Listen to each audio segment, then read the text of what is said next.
Thank you very much. My opinion on the proposed finance bill that will be brought up soon before Parliament is really disheartening.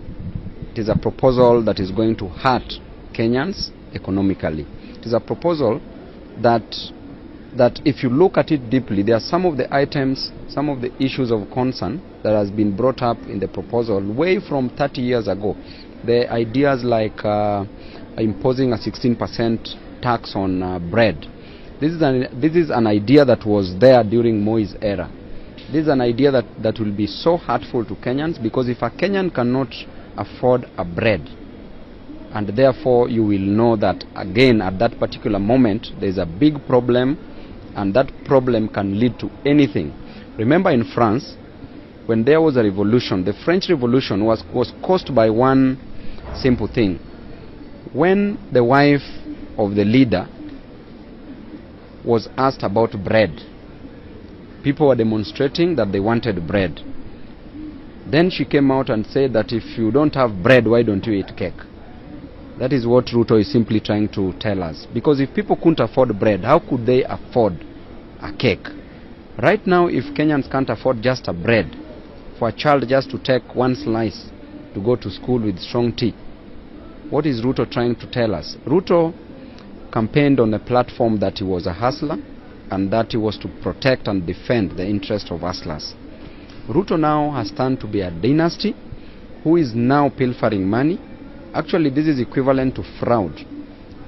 Biting more than he can chew, stealing more than he can pocket, and I can assure him that Kenyans are going to rebel very soon. Right now we are working on a way that we are going to remove Kenyans from different parts of this country, not only to demonstrate, but also to chart a path that they will feel is safe with them. And so many people will be crushed along the way because Kenyans are already hungry. And you can't advise a person who is already hungry. That person will be hungry and angry. Therefore, the finance bill that will be coming soon is going to hurt Kenyans economically. And the income, the surprising thing is that the income is constant. So you cannot increase the expenses of Kenyans without increasing their income. If you would have increased people's income, it would be better. But again, not many Kenyans are employed. We know that it is only around 100,000 Kenyans who are in formal employment. The rest are in informal sectors. But while others have no jobs at all. So therefore you cannot continue. We used to say this in campus, that you continue pickpocketing a naked person. And in law they say nemodat quod non habet rule. That you cannot spend what you don't have. Kenyans don't have this money. What will they spend? You cannot expect blood from guavas. So therefore, President Ruto, as we all know, is that he's a very clueless president. He doesn't know what he's doing. He doesn't know how to manage a nation. Whatever he's implementing is too hurtful, and definitely should expect serious reaction from us. Because for every action that he employs, we will apply equal and opposite reaction. But this might not be equal. It will be above equal, so that at least Kenyans can know the way forward. Definitely we are headed in the wrong direction. There is a 2.5 motor vehicle tax that is being proposed. It's a new one, where, of course, if you have a motor vehicle, 2.5% tax of the total, of the value of the vehicle. Maximum, it's 100,000. 5,000 is the minimum. Also weighing on that, and taxes on bank services, check and loans, 16%.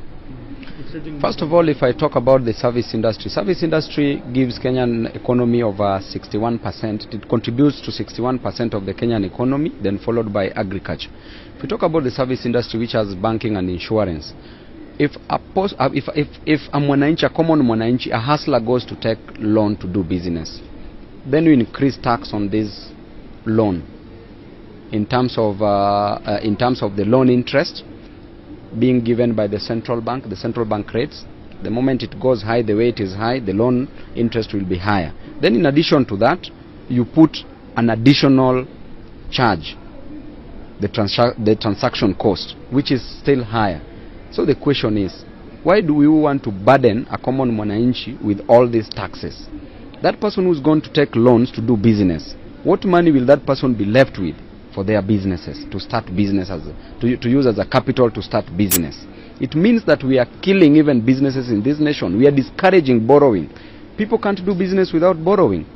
They have to borrow because there is no serious source of capital for them to do different businesses. And then when you come to motor vehicles, it is too wrong when Ruto was talking in Naivasha. He said very well that Japan will bring cars here and therefore people will even buy vehicles on duty free, right? He said that if you go to a car yard in Naivasha, you will get vehicles that are very affordable and cheap prices. But what is he doing now?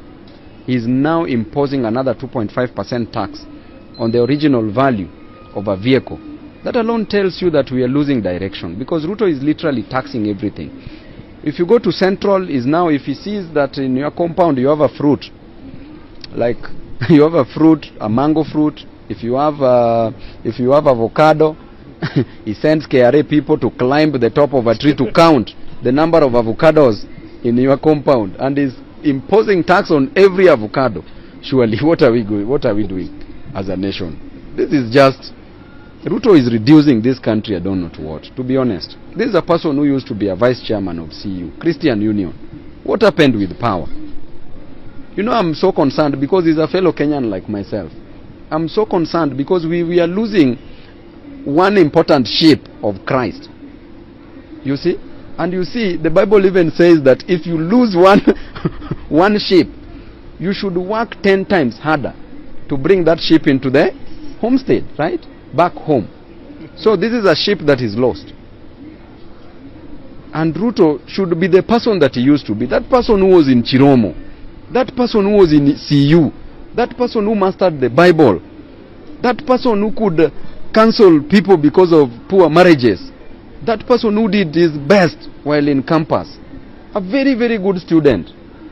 Ruto has turned out to be a rogue. To be a different person. And now he was named Zakayo, so he's becoming even worse than Zakayo. Even Zakayo gave up. Zakayo in the Bible gave up and returned everything, honestly speaking. But what is happening now? Eh?